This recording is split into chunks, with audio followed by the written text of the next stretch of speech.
नमस्कार। आज की इस खास चर्चा में आपका स्वागत है। हम सब अपनी जिंदगी में कहीं ना कहीं एक ठहराव, एक गहरे अर्थ की तलाश में रहते हैं, है ना? खासकर तब जब हमें यह एहसास होता है कि जिन चीज़ों से हमें खुशी मिलती है, चाहे वो रिश्ते हों, सफलता हो या कोई वस्तु, वो टिकती नहीं है, बदल जाती हैं। तो सवाल उठता है कि क्या इस बदलाव के बीच कोई स्थायी शांति या संतोष मिल सकता है? आज हमारे पास एक दार्शनिक टेक्स्ट के कुछ अंश हैं जो इसी मुश्किल सवाल से जूझते हैं। ये सापेक्षता मतलब रिलेटिविटी और एक परम सत्य यानी एब्सोल्यूट की बात करते हैं। ये स्रोत हमें अपनी रोजमर्रा की दुनिया, अपने इंद्रियों के अनुभवों और इन अस्थायी चीजों से हमारे रिश्ते को एक नए नजरिए से देखने पर मजबूर करते हैं। लगता है हम सब कभी ना कभी इस अस्थायीपन से जुड़ी एक बेचैनी या एक हल्के असंतोष का अनुभव करते ही हैं, जैसे कुछ कुछ अधूरा सा है। तो आज इस टेक्स्ट के सहारे हम ये समझने की कोशिश करेंगे कि इन क्षणभंगुर अनुभवों के बीच वो गहरा अर्थ या स्थायित्व कैसे खोजा जा सकता है। इस स्रोत उस स्थायी आनंद या ज्ञान की चाहत को संबोधित करते हैं जो अक्सर इस अस्थायी दुनिया के अनुभवों से पूरी नहीं हो पाती। देखते हैं ये टेक्स्ट हमें क्या राह दिखाता है और क्या ये राह वाकई चलने लायक है। चलिए शुरुआत करते हैं इस एहसास से कि हम एक ऐसी दुनिया में जी रहे हैं जहां सब कुछ सीमित है, अस्थायी है। स्रोत इसे सांसारिक सापेक्षता कहता है। सुनने में थोड़ा भारी शब्द लगता है, पर इसका मतलब शायद हम रोज महसूस करते हैं। जैसे हम सुख को दुख के बिना नहीं समझ सकते, है ना? या गर्मी को सर्दी के बिना। हर चीज का अर्थ किसी दूसरी चीज के मुकाबले में ही है। कुछ भी अपने आप में पूरा या स्थायी नहीं लगता। क्या आपको भी कभी ऐसा महसूस होता है कि हम एक तरह से इसी लेन देन, इसी तुलना में फंसे हुए हैं? बिल्कुल सही कहा आपने। ये टेक्स्ट इसी सांसारिक सापेक्षता यानी इस दुनिया की हर चीज का एक दूसरे पर निर्भर होना और एक अनंत सापेक्षता के बीच एक बहुत महत्वपूर्ण फर्क बताता है। सांसारिक सापेक्षता की समस्या ये है कि जब हम इन सीमित नश्वर चीजों से बहुत ज्यादा उम्मीद लगा लेते हैं, उनसे बहुत ज्यादा जुड़ जाते हैं, हाँ, अटैचमेंट। तो हम एक बड़ी तस्वीर देखने से चूक जाते हैं। टेक्स्ट कहता है कि ये हमें व्यापक लाभ से वंचित रखता है। सोचिए, जैसे किसी खूबसूरत पेंटिंग के बस एक छोटे से कोने पर ही नजर गड़ाए रखना और पूरी पेंटिंग की भव्यता को नजरअंदाज कर देना, वैसा ही कुछ। और हमारी इंद्रियां, हमारे सेंसेस, वो तो हमें लगातार बाहर की दुनिया की तरफ खींचती हैं। नई चीजें देखना, सुनना, चखना, इसमें एक तात्कालिक मजा तो आता है, पर क्या टेक्स्ट इसे गलत मानता है? देखिए, टेक्स्ट इसे सीधे सीधे गलत कहने के बजाय इसकी सीमा बताता है। हमारी इंद्रियां वाकई बड़े उत्साह से, अर्नेस्टनेस से बाहरी दुनिया की चीजों और घटनाओं में लगती हैं। हमें लगता है शायद यही असली खुशी है।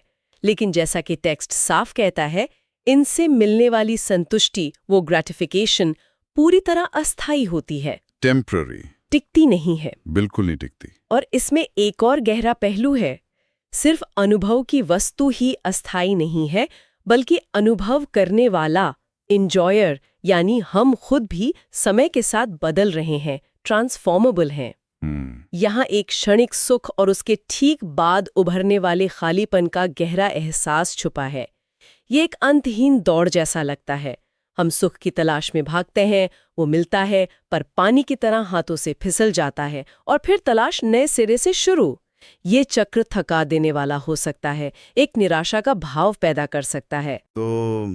तो इसका मतलब ये हुआ कि हमारे अनुभव, हमारी पसंद की चीजें, हमारे रिश्ते जिनसे हम इतना गहरा जुड़ाव महसूस करते हैं, सब कुछ असल में अस्थिर है, शेकी, जैसे हवा में उड़ते पत्ते या रेत पर बने महल, जिनका कोई पक्का ठिकाना नहीं।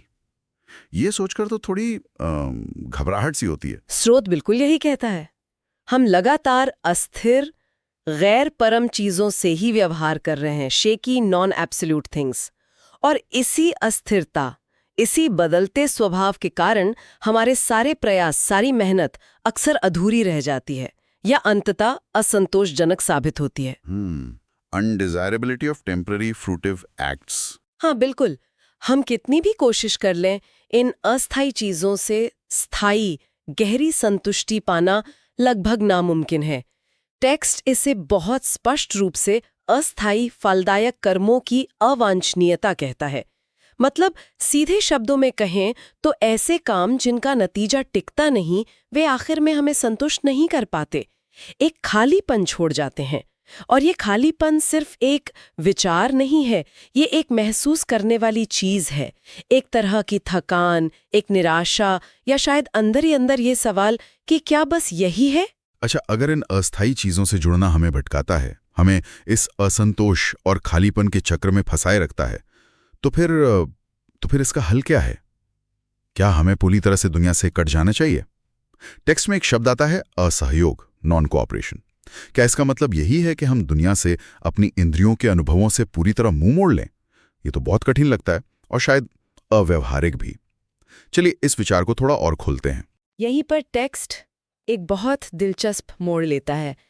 इसके अनुसार परमेश्वर या परम सत्य हमें इन नाशवान चीजों से पूरी तरह असहयोग करने की, मतलब उन्हें पूरी तरह नकार देने की अदूरदर्शी नीति, शॉर्ट साइटेड पॉलिसी नहीं सिखाते। अच्छा। ऐसा नहीं है कि हमें जंगल में चले जाना है या अपनी बुनियादी जरूरतों को भी अनदेखा कर देना है। ये एक पलायनवादी रवैया होगा जो समस्या का हल नहीं है। तो फिर क्या? अगर असहयोग नहीं तो क्या? बल्कि मार्गदर्शन बिल्कुल उल्टा है। टेक्स्ट कहता है कि इन अस्थायी चीजों का ही, इन्हीं इंद्रिय अनुभवों का सही दिशा में उपयोग किया जाना चाहिए। Utilise them in a proper direction. सही दिशा में उपयोग किस लिए? ताकि हम अपने असली इच्छित लक्ष्य तक पहुंच सकें, जिसे टेक्स्ट शाश्वतानंदमय ज्ञान, इटर्नल ब्लिसफुल नॉलेज कहता है। ये सिर्फ इंद्रियों को जबरदस्ती दबाने, सप्रेसिंग सेंसेस या उनसे नफरत करने से बहुत अलग और ज्यादा सकारात्मक दृष्टिकोण है। ये बचाव या नकार के भाव से हटकर एक उद्देश्यपूर्ण जुड़ाव, पर्पसफुल एंगेजमेंट के भाव की ओर एक महत्वपूर्ण कदम है। ये दुनिया की चीजों को दुश्मन समझने के बजाय उन्हें एक साधन, एक सीढ़ी के रूप में देखने का नजरिया है। इससे एक उम्मीद का भाव जागता है ना? एक संभावना दिखती है कि शायद हम इसी दुनिया में रहते हुए, इन्हीं चीजों के बीच रहते हुए भी उस गहरे संतोष और स्थायी शांति को पा सकते हैं जिसकी हमें तलाश है। ये वाकई एक अलग नजरिया है, लेकिन टेक्स्ट में एक और शब्द आता है, वियोग, डिसोसिएशन। आमतौर पर वियोग का मतलब तो बिछड़ना होता है, अलग होना या किसी चीज से दूरी बनाना। इसका यहाँ असली मतलब क्या है? अगर हमें चीजों का सही इस्तेमाल करना है तो फिर उनसे वियोग या अलगाव कैसे हो सकता है? क्या इसका मतलब है कि हमें ज्ञान छोड़ देना है या जीवन की जरूरी गतिविधियां रोक देनी है? यहाँ बात सचमुच दिलचस्प और थोड़ी उलझाने वाली भी लग सकती है। आपने बिल्कुल सही पकड़ा। ये शब्द थोड़ा भ्रम पैदा कर सकता है, लेकिन स्रोत यहाँ बहुत स्पष्ट करता है कि वियोग का अर्थ जीवन की जरूरी गतिविधियों, नेसेसरी एक्टिविटीज ऑफ लाइफ को रोकना बिल्कुल नहीं है।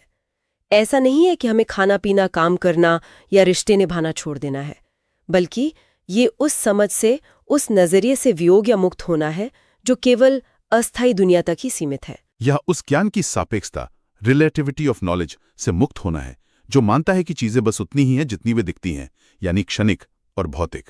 तो ये बाहरी अलगाव नहीं बल्कि एक आंतरिक बदलाव है, नजरिए का वियोग। बिल्कुल।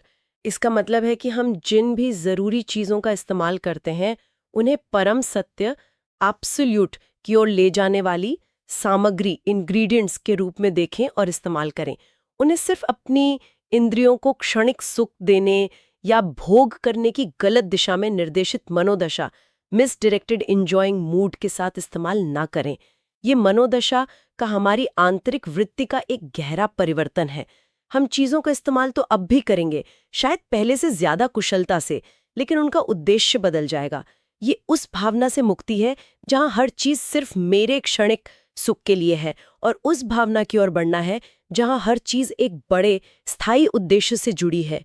ये एक सूक्ष्म लेकिन बहुत शक्तिशाली बदलाव है जो हमारे हर काम, हर अनुभव के महसूस होने के तरीके को बदल सकता है। लक्ष्य ये बन जाता है कि हम हर चीज को, यहाँ तक कि उन चीजों को भी जो हमें बेकार, अनुपयोगी या अवांछनीय, अनडिजायरेबल लगती हैं, उन्हें भी परम सत्य से जोड़ने का प्रयास करें। Trace the connection with the absolute. प्रकृति है, टेम्पररी एंड फॉल्टी फेजेस, हाँ, वो हमारे लिए गौण हो जाती है, वो हमें परेशान नहीं करती। उन्हें उनके शाश्वत संबंध, इटर्नल एसोसिएशन के नजरिए से देखना महत्वपूर्ण हो जाता है। यहाँ भाव पूरी तरह बदल रहा है।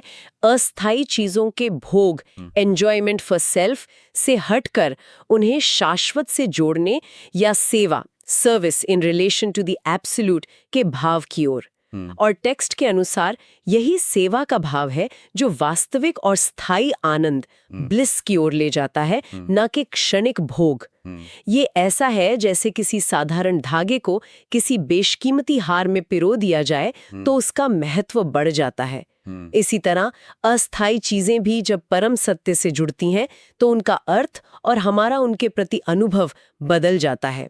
उनमें एक नया वजन, एक नई गहराई महसूस होने लगती है। ये भोग से सेवा की ओर बदलाव की बात वाकई बहुत गहरी है, लेकिन अभी भी एक सवाल मन में है। आखिर ये परम सत्य, ये एब्सोल्यूट है क्या, जिसके बारे में टेक्स्ट इतनी बात कर रहा है? क्या ये सिर्फ एक अमूर्त विचार है, कोई खालीपन या शून्य? अक्सर जब हम परम या एब्सोल्यूट की बात करते हैं तो ऐसा लगता है जैसे हम किसी ऐसी चीज की बात कर रहे हैं जिसे न तो समझा जा सकता है, न महसूस किया जा सकता है। क्या ये सच है? ये एक बहुत स्वाभाविक सवाल है। टेक्स्ट के अनुसार परम सत्य केवल छिपा हुआ, अज्ञात, अननोन या निष्क्रिय नहीं है, बल्कि ये सक्रिय रूप से अभिव्यक्ति पूर्ण प्रकृति, मैनिफेस्टिव नेचर का स्वागत करता है। इसका मतलब है कि परम सत्य सिर्फ निराकार या शून्य नहीं है, बल्कि वो प्रकट होता है, अभिव्यक्त होता है। हमारी वर्तमान इंद्रियजन्य गतिविधियां, हमारी जो समझ है, वो अभी गैर परम, नॉन एब्सोल्यूट यानी अस्थायी सापेक्षिक चीजों तक ही सीमित है। हम अभी भी, जैसा आपने पहले कहा, उस छोटे से कमरे में बंद हैं और बाहर की विशालता से अनजान हैं। तो परम सत्य सिर्फ एक सिद्धांत नहीं, बल्कि अनुभव करने योग्य वास्तविकता है एक तरह से। टेक्स्ट इसी ओर इशारा करता है और यहाँ एक और दिलचस्प बात सामने आती है। टेक्स्ट कहता है कि जब हम परम सत्य के अपरिवर्तनीय, इम्यूटेबल स्वरूप पर ध्यान केंद्रित करना सीखते हैं, यानी उसके उस पहलू पर जो कभी बदलता नहीं, तो फिर दुनिया की ये जो निरंतर परिवर्तनशीलता है, म्यूटेबिलिटी, हाँ, जो हमें परेशान करती है, बिल्कुल, जो हमें अक्सर परेशान या दुखी करती हैं, वो हमें हतोत्साहित नहीं करनी चाहिए। दुनिया बदलती रहेगी, चीजें आएंगी और जाएंगी, सुख और दुख आते जाते रहेंगे, लेकिन अगर हमारा ध्यान, हमारी चेतना उस अपरिवर्तनीय परम सत्य पर टिकी है, तो ये बाहरी बदलाव हमें अंदर से अस्थिर नहीं कर पाएगा। हमें इस स्थिति से बाहर निकलना है जहां हम केवल परिवर्तनशील वस्तुओं की सेवा कर रहे हैं, सर्विंग ट्रांसफॉर्मेबल ऑब्जेक्ट्स, यानी सिर्फ उनके अस्थायी रूप के पीछे भाग रहे हैं, उनसे क्षणिक सुख निचोड़ने की कोशिश कर रहे हैं। इसके बजाय हमें सभी अभिव्यक्त चीजों का केवल एक ही संबंध, सिंगल कनेक्शन, उस परम सत्य, हिम, स्रोत इस सर्वनाम का उपयोग करता है जो एक व्यक्तिगत पहलू की ओर इशारा करता है, से स्थापित करना है। यहाँ एक गहरी स्थिरता और आंतरिक शांति का भाव मिलता है, ये जानकर कि इस निरंतर बदलते नाटक के पीछे एक स्थायी आधार है, एक अपरिवर्तनीय सत्य है जिसे हम जुड़ सकते हैं। कि सापेक्षता, आसक्ति का खालीपन, असहयोग की बजाय सही उपयोग, वियोग का असली मतलब, भोग से सेवा की ओर बदलाव और परम सत्य का अपरिवर्तनीय स्वरूप। तो इस सब का निचोड़ क्या है? इस पूरी चर्चा का सार क्या निकलता है हमारे लिए? संक्षेप में कहूं तो ये टेक्स्ट हमें इस अस्थायी दुनिया में जीने का, इसे समझने का एक क्रांतिकारी नजरिया देता है। यह हमें याद दिलाता है कि हम जिन चीजों और अनुभवों से घिरे हैं, उनकी एक सीमा है। वे स्वभाव से ही बदलने वाले और अस्थायी हैं। इसलिए उनसे बहुत ज्यादा उम्मीदें लगाना या उनमें स्थायी सुख खोजना हमें अंततः निराश ही करेगा। यह हमें उस अत्यधिक आसक्ति, अटैचमेंट से बचने की सलाह देता है जो हमें असंतोष और अंदरूनी खालीपन के एहसास की ओर ले जाती है। और शायद सबसे महत्वपूर्ण बात, ये सुझाव देता है कि दुनिया से भागने या चीज़ों को नकारने के बजाय हम हर चीज़ को, अपने काम को, अपने रिश्तों को, अपने अनुभवों को एक गहरे, शाश्वत सत्य, परम सत्य से जोड़ने का प्रयास करें। और ये जुड़ाव भोग की क्षणिक मनोदशा से नहीं, बल्कि सेवा के भाव से होना चाहिए। ये एक तरह से हमारे जीवन को, हमारे हर पल को एक नया अर्थ और एक ऊंची दिशा देने का सुझाव है। इससे शायद वो असंतोष का भाव, वो अधूरेपन का एहसास कम हो सके और उसकी जगह एक उद्देश्यपूर्णता का भाव ले सके। बिल्कुल, टेक्स्ट का मूल संदेश यही है कि अपनी आंतरिक मनोदशा, इनर डिस्पोजिशन, अपनी चेतना को भोग यानी स्वकेंद्रित आनंद से सेवा, परम सत्य के संबंध में उद्देश्यपूर्ण कार्य में बदलकर इस अस्थायी दुनिया में हमारे कार्य भी बोझ या मजबूरी नहीं रह जाते, बल्कि वे उद्देश्यपूर्ण बन जाते हैं। और यही बदले हुए कार्य, यही बदला हुआ नजरिया हमें उस स्थायी संतुष्टि, शाश्वत आनंदमय ज्ञान की ओर ले जाता है। ये सिर्फ विचारों का खेल नहीं है, बल्कि ये हमारी पूरी जीवन दृष्टि और हमारे हर काम के अनुभव को बदलने की क्षमता रखता है। ये बताता है कि शांति या आनंद कहीं दूर भविष्य में नहीं, बल्कि हमारे वर्तमान कार्यों के नजरिए को बदलकर यहीं पाया जा सकता है। और अब श्रोताओं के लिए एक विचार छोड़ जाते हैं। जरा सोचिए, ये महसूस करने में कैसा लगेगा यदि हम अपने रोजमर्रा के अनुभवों को, चाहे वो सुबह की चाय हो, ऑफिस का काम हो, किसी प्रियजन से बात हो या कोई चुनौती हो, केवल अलग-अलग क्षणभंगुर घटनाओं के टुकड़ों के रूप में नहीं देखें, एक अवसर के रूप में देखना शुरू कर दें। यह दृष्टिकोण उस स्थायी आनंद या गहरी शांति के भाव से कैसे जुड़ सकता है, जिसकी हम शायद जाने अनजाने हमेशा से तलाश कर रहे हैं। क्या ये हमारे जीवन के साधारण